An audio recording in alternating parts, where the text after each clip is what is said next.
여러분들의 삶 속에 하나님의 백성으로의 모습들이 날마다 분명해지시기를 바랍니다. 아멘, 아멘. 네, 기침 소리가 마침. 네, 아유. 날씨가 요즘 많이 추워졌습니다. 제가 얼마 전까지만 해도 반팔을 입고 다녔거든요. 근데 이제는 패딩을 꺼내 입어야 할 정도로 날이 추워졌습니다. 여러분들 환절기에 감기 조심하시고 이제 얼마 남지 않은 올 한 해를 말씀 안에서 또 잘 보내시기 바랍니다. 아멘. 네, 우리는 말씀 암송으로 또 잘 보낼 거죠? 네, 감사합니다. 네, 우리가 암송했던 우리 이 본문 말씀 세례 요한의 비참한 죽음으로 시작됩니다. 세례 요한이 헤로디아와 살로메의 악한 계략 때문에 목 베어서 죽게 됩니다. 뭘 요한이 특별하게 잘못해서 죽임을 당한 게 아니에요. 그가 헤롯이 동생의 아내를 취한 것이 옳지 않다 말했기 때문에 그렇게 되었습니다. 우리 NLT 버전의 말씀에 이 부분을 이렇게 말합니다. 제 발음이 구려도 좀 이해해 주시기 바랍니다. It is against God's law for you to marry your brother's wife. 예, 이렇게 읽었어요. 저는. 네, 감사합니다. 네, 당신이 형제의 아내와 결혼한 것이 하나님의 법, 하나님의 계명과 반대된다는 뜻입니다. 출애굽기 20장에는 10계명이 나오는데요, 이 말씀에 분명히 기록되어 있습니다. 14절에는 간음하지 말라 말씀하시고요, 17절에는 내 이웃의 집을 탐내지 말라, 내 이웃의 아내나 그의 남종이나 그의 여종이나 그의 소나 그의 낙이나 무릇 내 이웃의 소유를 탐내지 말라고 말씀하십니다. 헤롯에게 있어서 헤로디아는 어떤 존재인가요? 헤로디아 여러분들 아시나요? 헤로디아는 조카예요. 헤롯에게 헤로디아는 형의 딸이에요. 네, 조카이면서 자기 동생의 아내입니다. 그리고 여전히 동생 빌립은 살아 있습니다. 이 결혼은 하나님의 계명을 완전히 거역한 부정하고 옳지 않은 결혼이었습니다. 네, 세례 요한은 헤롯이 생각했던 것처럼 의롭고 거룩한 사람이었기 때문에 하나님의 말씀에 옳지 않은 것을 보고도 못 본 척 할 수가 없었습니다. 그래서 그 거룩한 마음으로 하나님의 말씀대로 헤롯과 헤로디아의 부정함을 비판했습니다. 그런데 이 말이 헤로디아에게 상처가 되었나 봅니다. 이게 상처라고 말하는 것도 좀 웃깁니다. 이게 방귀 낀 놈이 성낸다고, 헤로디아는 세례 요한의 책망을 듣고서 자신의 잘못을 회개하지 않았습니다. 그저 자신의 치부를 드러낸 세례 요한이 정말 죽일 듯이 미웠습니다. 그래서 헤롯은 그녀를 위해서, 그녀를 너무너무 사랑하는 마음에 세례 요한을 감옥에 가두었고, 헤로디아는 요한을 죽일 생각을 하게 됩니다. 잠언 5장 22절부터 23절에 이렇게 말씀합니다. 악인은 자기의 악에 걸리며 그 죄의 줄에 매이나니 그는 훈계를 받지 아니함으로 말미암아 죽겠고 심히 미련함으로 말미암아 혼미하게 되느니라. 아멘. 네, 악인은 훈계를 받는다고요? 받지 않는다고요? 훈계를 받지 않아요. 악인은 훈계를 받지 않습니다. 헤로디아는 훈계를 싫어하는 사람이었습니다. 누구의 간섭도 받지 않고 자기 소견에 옳은 대로 행동하고 싶어서 세례 요한을 죽이고자 했습니다. 눈에 너무 거슬리는 거예요. 근데 또 때마침 헤롯의 생일을 맞이해서 잔치가 열렸고, 그녀는 이 기회를 틈타서 자기 딸 살로메를 이용해서 세례 요한을 죽일 음모를 꾸미게 됩니다. 그래서 어떻게 되었죠? 그 음모가 성공했나요? 실패했나요? 예, 성공했습니다. 그래서 너무너무 보기 좋게 성공했고 결국 요한은 목이 잘려 죽게 됩니다. 이렇게 세례 요한의 인생이 마무리가 되었습니다. 저는 세례 요한이라고 생각하면, 그냥 어렸을 때 세례 요한이라고 하면 가죽 옷을 입은 수염이 덥수룩한 중년의 남성을 생각했습니다. 또 헤롯과 같은 권력자에게 그를 훈계하는 말을 할 수 있는 그런 사람은 어느 정도 나이가 있는 사람이겠거니 하고 또 은연중에 생각했는 것 같아요. 그러나 세례 요한은 30대 중반, 또 어떤 학자들은 40대 초반이라고도 얘기하는데 30대 중반 정도의 청년이더라고요. 제가 주님, 한 달 후면 저는 30입니다. 네, 제가 한 달 후면 30이 되니까 저보다 조금 더 많은 나이예요. 그런데 그는 자신의 젊은 날을 헛되게 보내지 않았더라고요. 그는 요단강 근처 빈들에서 회개의 세례를 전파하며 치열하게 예수님의 길을 준비했던 사람입니다. 요한은 순수한 레위인 혈통에다가 아버지가 제사장이었습니다. 그가 마음만 먹는다면 얼마든지 편안하고 안락하게 살 수 있었어요. 그런데 그 혈통적인 특권을 다 내려놓고 단지 광야에서 외치는 자의 소리로서 묵묵히 자신의 사명을 감당하더라는 것입니다. 묵묵하게 주의 오실 길을 준비하더라는 것입니다. 실제로 마가복음 1장에 보시면 광야에서 40일 동안 예수님께서 금식하시고 사탄에게 시험 받으신 다음에 세례 요한이 잡힌 후에 예수님께서 갈릴리에 오셔서 하나님의 복음을 전파했다고 말씀합니다. 오늘 여러분들의 삶이에요. 여러분들의 삶은 어떠한가요? 한번 되돌아보시기 바랍니다. 하나님께서 우리 각 사람에게 맡겨주신 사명이 분명히 있는 줄로 믿습니다. 아멘? 네, 아멘을 안 하시는 분들은 사명이 없는 건가요? 아니죠. 다 사명이 있는 줄로 믿습니다. 네, 여러분들은 그 사명을 알기 위해 힘쓰고 있나요? 아니면 그저 흘러가는 대로 살고 있나요? 몇 분 계시나? 안 계신 줄로 믿습니다. 네, 자, 그리고 여러분들의 치열함, 여러분들의 치열함은 어디를 향해 있습니까? 하나님을 향해 있나요? 아니면 나 자신을 위해 쓰고 있나요? 세상 사람들 다 그러고 사는데 우리라고 다를 게 있나요? 라고 생각하시나요? 또 세례 요한이니까 그렇죠 라고 생각하시나요? 분명히 세례 요한이나 성경에 나오는 위대한 인물들에게는 그들에게 맡겨진 특별한 사명이 있더라고요. 그런데 우리에게는 그러한 특별한 사명이 없는 건가요? 아니면 우리가 깨닫지 못할 뿐인 건가요?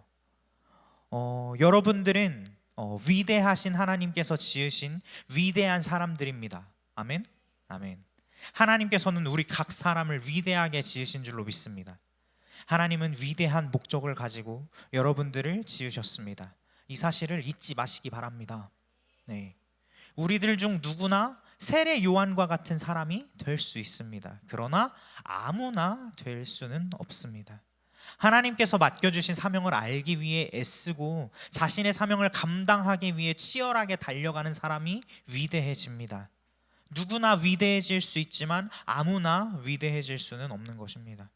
이곳 쉐마 하야 캠프에 모인 여러분들이 세례 요한과 같은 사람들이 되시기를 축복합니다.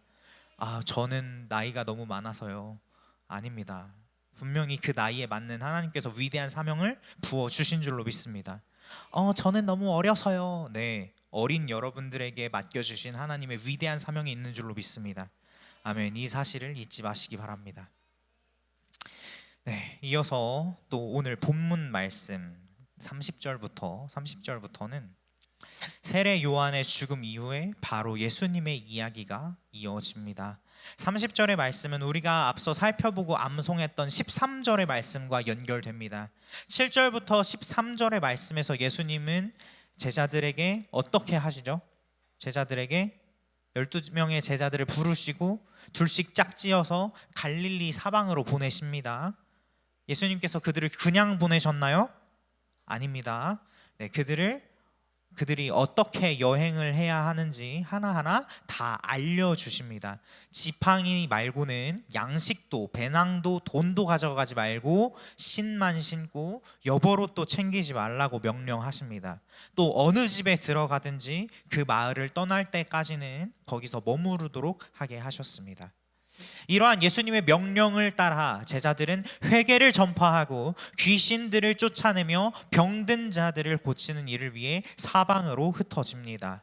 마가복음 1장에서 예수님께서는 갈릴리 사람들에게 때가 찼고 하나님의 나라가 가까이 왔으니 회개하고 복음을 믿으라 라고 전파하셨습니다. 제자들이 갈릴리 사방에서 퍼져서 사람들에게 전파한 말과 같은 내용의 말씀입니다. 제자들도 예수님께서 그렇게 하셨던 것처럼 전파했고 귀신들을 쫓아냈고 병든 자들을 고쳤습니다. 스승과 제자 관계를 사제지간이라고 부릅니다. 조선시대 때는 군사부일체라고 해서 임금과 스승과 아버지는 한 몸이다 라고 할 정도로 제자는 스승을 왕을 섬기듯 아버지를 모시듯 했다고 합니다. 이스라엘에서도 스승인 랍비들은 제자인 탈미딤을 모아서 하나님의 말씀 토라를 공부했습니다. 랍비와 탈미딤의 관계는 존경과 경외의 관계였습니다. 스승은 제자에게 지식과 지혜를 전수하고 제자는 스승의 권위에 순종하고 그를 섬기며 따랐습니다. 스승과 제자 관계는 아버지와 아들의 관계처럼 또 끈끈하고 친밀한 관계이기도 했습니다.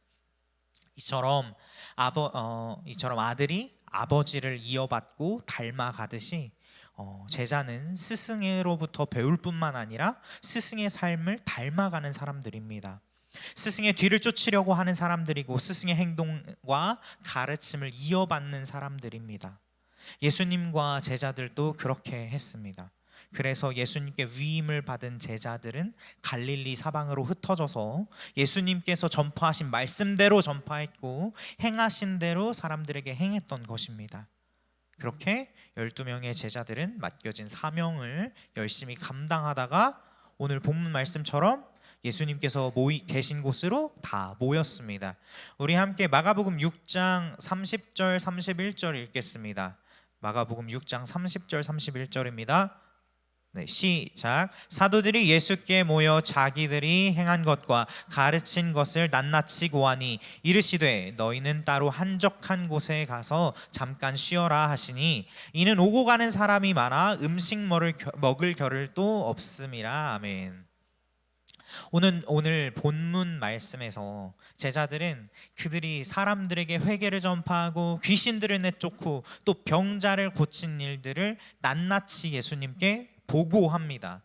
그들은 하나님 나라의 능력이 그들 가운데서 나타난 일들을 경험한 것 때문에 흥분이 되었고 성취감을 느끼고 있었습니다. 그러나 이러한 성취감과는 다르게 그들의 몸은 너무너무 피곤하고 지친 상태였어요. 네, 제자들이 그동안 갈릴리 여기저기를 다니면서 사역을 하기도 했고 또 예수님께서 계신 곳에 오고 가는 사람들이 너무 많아서 밥을 먹을 겨를도 없었기 때문입니다. 예수님께서는 이러한 제자들을 보시고 따로 한적한 곳에 가서 잠깐 쉬어라 말씀하십니다.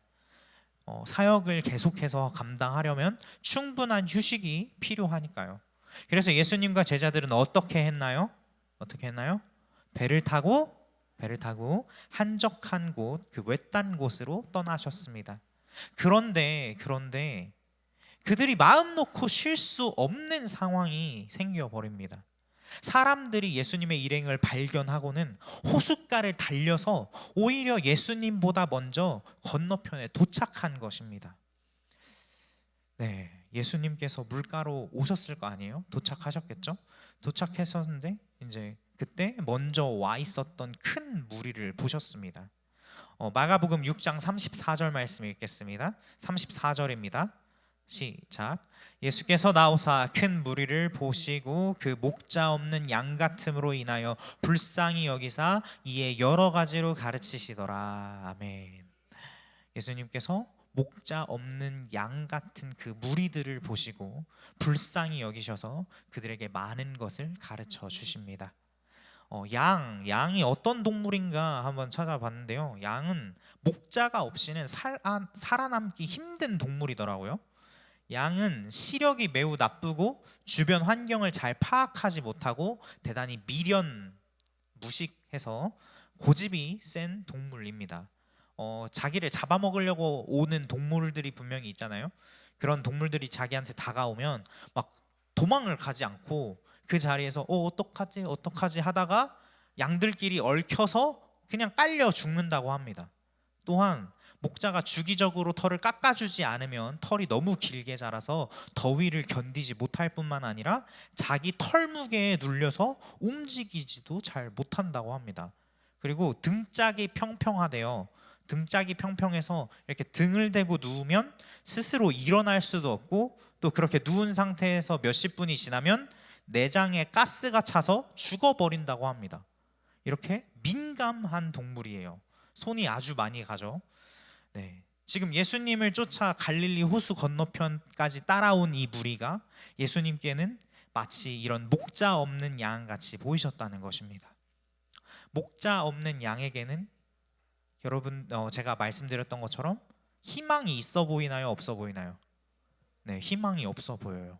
어디로 가야 될지도 모르고 막 방황합니다. 그들에게 예수님께서는 하나님의 말씀을 가르치십니다. 그들을 불쌍히 여기셔서 뭔가 특별한 이벤트를 베푸신 게 아닙니다. 단지 여러 가지를 가르쳐 주셨습니다. 쉬운 성경 번역에는 이렇게 말합니다. 많은 것들을 가르쳐 주셨다라고 합니다. 예수님께서 그들에게 하나님의 말씀을 많이 가르쳐 주신 것입니다. 시편 119편 105절에 어떤 말씀이 있는지 아시나요? 자, 여기에 써 있습니다.